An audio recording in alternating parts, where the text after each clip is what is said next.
بسم الله الرحمن الرحيم.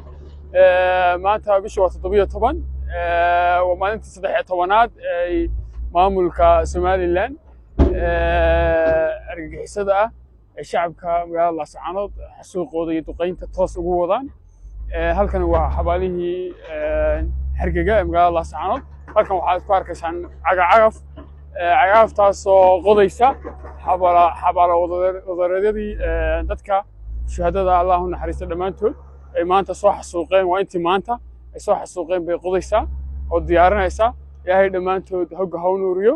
waa dad civilian ama dad shacab ah oo dad rayid ah. dadkaas magaalada lagu xasuuqayo ilaa maanta 13aad waxay u dhaafaysaa boqolaal bay dhaafaysaa inta la diiwaan geliyay la og yahay dhakhaatiirta iyo goobaha caafimaadka. waxaa intaas sii dheer inta magaalada laga saaray ama dhakhaatiirta magaalada ka baxsan la geynayo ee goobaha ku dhimanaya ee aan magaalada diiwaan gelin ee dadka ehelka ah ee magaalada jooga u diiwaan gashan baa inta tirada ka sii badan.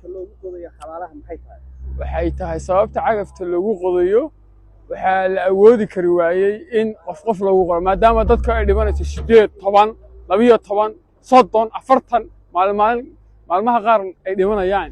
waxaa la awoodi kari waayay in qof loo aaso sidaa awgeed cagaftaas oo diyaarinaysa ama wada dhimatay ay dhamaantood u naxariisto jannaadkiisana ka waraabiyo.